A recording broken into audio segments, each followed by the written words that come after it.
Alright, welcome back to Fist Entertainment. Now this I'm not going to do in separate reviews, because I do have some more events in September to do before I go into the remainder of the franchises that I have, which includes our return to Friday the 13th in October. But I picked this guy up and I did kind of showcase this already, but I'll showcase it again. And that would be the Alfred Hitchcock Classics Collection in 4K. In 2K. I was pretty impressed. I'll show you the inside of it real quick before I talk about all of the movies. They kind of look like this. In your sleeve you have, the 2K and 4K versions of each film. They are cardboard slide outs, so have a little microfiber towel to clean all fingerprints and stuff off of this, so it gets readed pretty well on your Blu-ray disc player. Rare bunch from 2K to 4K in this. Very good box set. Now, the only film I ever really saw out of these originally was Psycho, which I reviewed already, but I'm just going to talk about these films very quickly.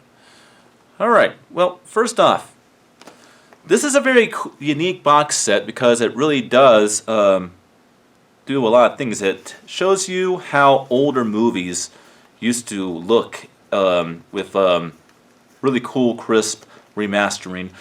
I've always said it before, and I'll say it again. Whether it be a nice restoration or just a good 4K remastering, it's always the older than hell movies, the older than time movies that have the best quality.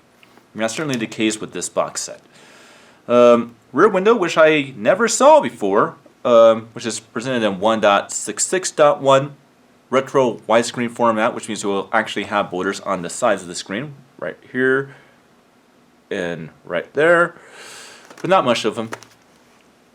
Unless you're watching on a TV, which it will not be borderless because they kind of convert things to 178 on anything that's not 2.35 or 2.4 or 2.00. Anything that's below 2, it gets converted to 178, which is why it's always borderless. But that's not how it really works with a projector. The projector will present the movie the way it was originally presented. It will not manipulate it in any way, which is why things look a little different when you watch it theatrically. Alright, well, Rear Window, I was very impressed with Rear Window. The plot is pretty much a very simple one, and that's what's cool about Alfred Hitchcock. His plots are simple.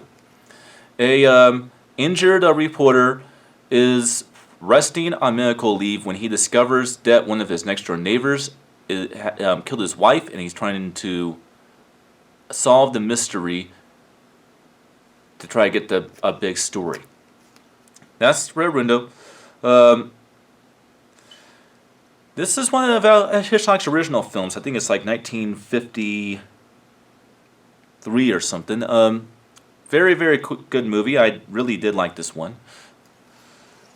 Definitely a good one. What I like about this one is it just really has a lot of shock value to it. 1954.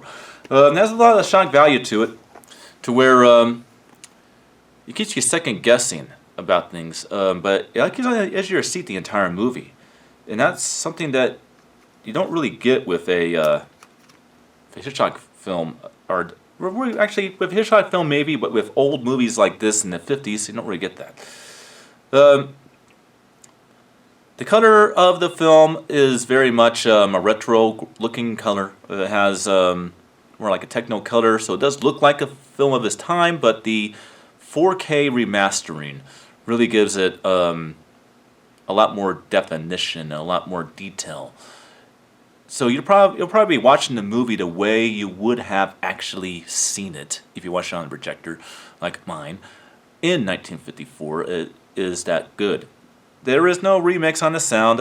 It is a DTS HD MA 2.0 mono, which means that it is the modern mixed equivalent of the original sound presentation as it was in 1954, but that doesn't stop the movie from being very captivating with the audio. The audio may be all front-based, but there's a lot of good stuff that goes on in all your channels in front, it really does pack a punch theatrically for what it is. Vertigo, which was made in 1958, which may be my favorite Hitchcock movie. The film basically is about a detective who finds himself suffering from vertigo, which is the feeling of hopelessness and anxiety that makes you feel vulnerable from something of a phobia. With him, in his case, is a phobia of heights. So, and the reason why he got brought on is because he was pursuing a killer, a murderer, and he was hanging for his life. And street cop was trying to help him, and fell to his death. So whenever he goes to a certain height, he gets dizzy and anxiety and feels uncomfortable. Since vertigo. And when one of his good friends wants him to investigate like a PI thing with his wife, and he falls in love with his best friend's wife, and eventually ends with her throwing herself off a cliff. What he doesn't realize is that, and he does find out that who he fell in love with was actually his best friend's wife's twin sister, and that they plotted the perfect murder to kill this friend of his wife. And when he finds out what's going on, using his detective skills, when he fell in love with, which is the twin sister, throws herself off the cliff and dies too, in the same way. So it's a murder mystery movie, but it's also a romantic movie, and it does has a lot of good stuff to say about it. The picture is remastered in 4K and looks brilliant. The audio is actually in DTSX three-dimensional audio. So yeah, all speakers have good use. It's pretty neutral because it's an old movie, but there's a lot of good sound effects in this film, surprisingly. And that's all for this one. Psycho. The ratio 1.85.1 widescreen on Vertigo. All right, Psycho. Well, first off, this is the uncut version of Psycho. The original version of Psycho is it was seen on the big screen in 1960. The black and white gets really a lot more personality and a lot more respect in 4K, to where the black levels are a little higher and stuff like that. Details are pretty crisp in this film. Be able to see extended stuff of, the two people that Norman Bates kills in the movie with more elaboracy is kind of different than what we are used to watching.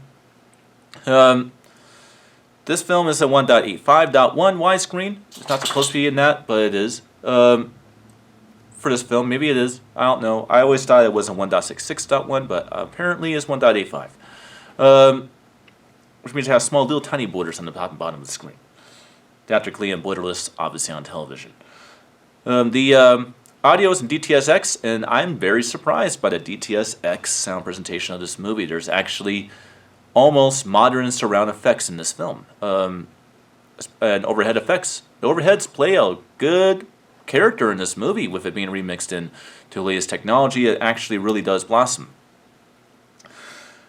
If you guys want my views on the plot of Psycho, then go ahead and watch the playlist known as the Psycho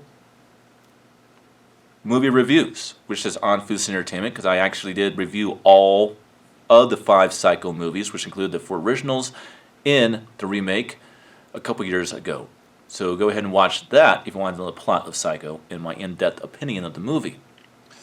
All right, The Birds from 1963. Well, The Birds is probably my least favorite movie of Hitchcock's original films. I know that it's looked at as everybody's favorite. When it comes to all the other 3 films in here, it's faster paced. Stuff happens almost right away in those films. While with The Birds, it takes over an hour for anything to really happen. It starts out with almost like just being a drama about a woman, a dame, who's trying to chase down this character guy that was kind of being sarcastic, so she can go ahead and see where this is going to go on a sort of like a love fest game for like the first hour of the film.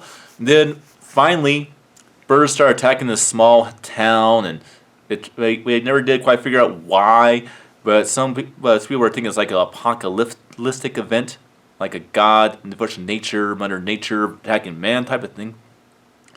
But yeah, there's a lot of good effects with the birds in this film.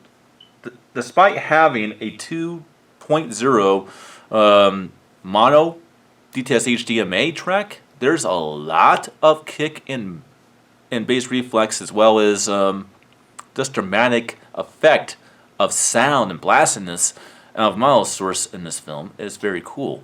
As for the video, it looks like a 1963 film, but it does have good detail and good depth versus the way it used to be. Anyhow, this box set is well worth it. I kept myself entertained for a whole night. I binge watched all four of these films, and I got to tell you, I think you would definitely enjoy it for any moviegoer. Hitchcock is a master of the art of making suspense films and mystery thrillers. I definitely recommend that you watch his films. He is a genius. And that's all for this box set review. And I'll see you guys next time for the beginning of the Blumhouse event. Until then.